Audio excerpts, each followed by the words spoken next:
Yo, what's going on, guys? Fallen here. How are you guys all doing today? I hope you guys are doing really good. What I got here for you today is a hardpoint gameplay on Plaza, and I'm using the MSMC, the Miss MC.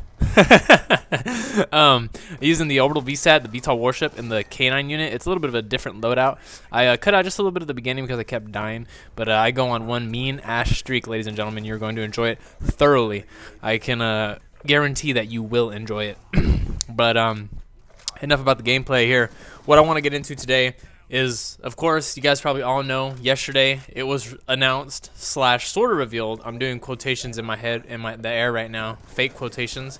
The PS4 press conference. So Sony held a press conference for it, and they talked a little bit about the machine. They talked a little bit about the games they were going to be bringing to the table with certain companies, and a lot of the functionality of the machine. Now, they also have an official rumored price. I know that's kind of funny, huh? Kind of cancels each other out. Official rumored price. Well, it's supposed to be set at $429 and $529. So, I mean, I guess that's pretty decent because PS3 was a lot more than that. PS3 was a $100 difference on both of those SKUs for those different consoles.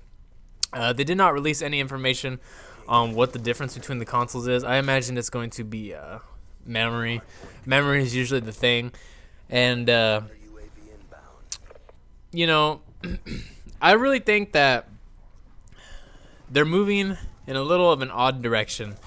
So they're going very socially oriented, which is cool, and it's kind of gimmicky in a sense, but I do understand what they're doing. Social media is the way of the future.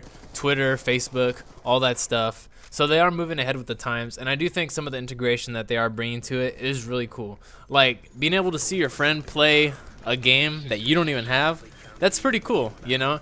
But at the same time, it's like, oh, this was recorded by theater mode also. I'm sorry about that. I had to throw that in there. Just so you guys know, I did some smooth editing too, and I edited out this host migration, so it was pretty good. It was pretty good. But let's get back into it here. So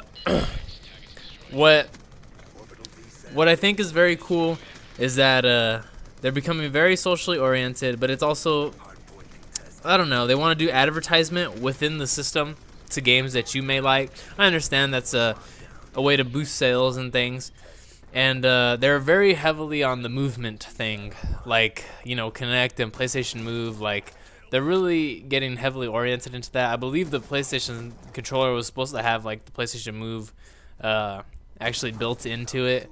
The new controller looks awesome.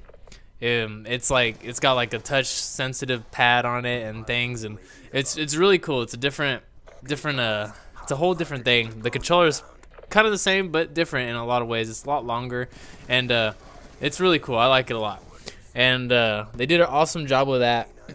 And they do have some strong companies behind them that they came out with. I mean, they came out with Blizzard and Bungie with Activision. What a toss-up that is, isn't it? Who would have guessed it? But you know, they got some definitely strong companies behind them. And I can honestly say, though, out of the games they showed, wasn't really too impressed. Like, they're bringing Diablo 3 to us. Like, okay, yeah, that's cool, I guess, if you're into Diablo. But like, I like RPGs and stuff. I'm a very heavy gamer. Call of Duty is not my only game that I play. I enjoy a thorough amount of other types of games, and Call of Duty is just something that it's really fun for me. But when I need a change, I don't play this game all the time. There's weeks where I don't play it, you know. So there is that is true. And you know, what they showed was they're bringing the Destiny game to us, which of course is obviously the Bungie and the Activision mashup, and a sorry ass Remington. And you know, that game, I can't pass judgment on it. It doesn't look too interesting, but I don't know. The best three games that they showed, in my opinion, were Drive Club, Watch Dogs, and The Creative.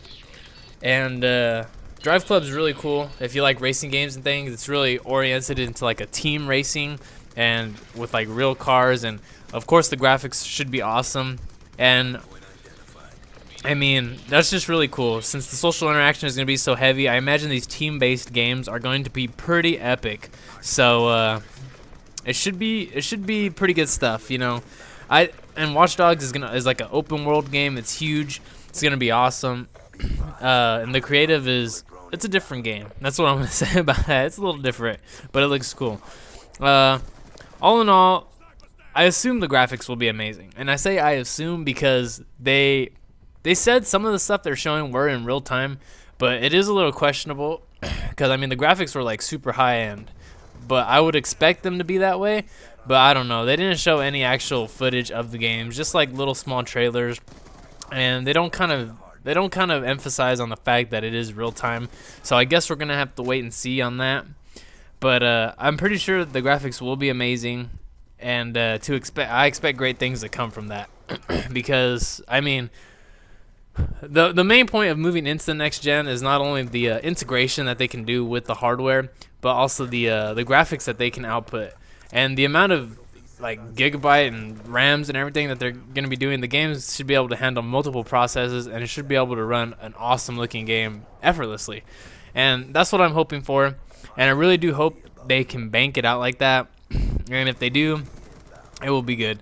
The way they're going with all the new stuff. They need to be careful in the way that they implement it. I mean, the social integration, I'm sure will be okay. But the advertisement and the whole movement of PlayStation Move, they need to be real careful on that. They shouldn't use that as their main focus point because, all in all, what I think everybody can agree, what ultimately makes and keeps a console alive is awesome games, and awesome games by awesome developers. And Sony definitely has a lot of that behind them. We've seen that from them in PS3, and PS3 brought us tons of awesome games. And I really hope that PS4 brings us even more better games and just tons of other stuff. There's so much to look forward to, and I just really hope, if it doesn't start out as great, if you weren't too impressed by the press conference, and you think it's going to be kind of a flop, I really hope that they do that first, they flop, and then the machine becomes something great later on, because it's not about what it is in the launch, it is about what they do over the time cycle. So I'm giving them that, and if I would have did this commentary yesterday, I wouldn't have been so merciless on them, but so merciful, I mean. But I really do hope they do great things, and it should be an awesome system. I really hope you guys enjoyed the gameplay and the commentary. And his final score was 86-5. It was a pretty beast-ass game. So I hope you guys enjoyed it. And I have my outro now. It's a little cheesy because it's white boxes, but bear with me. I'm out of here. Peace!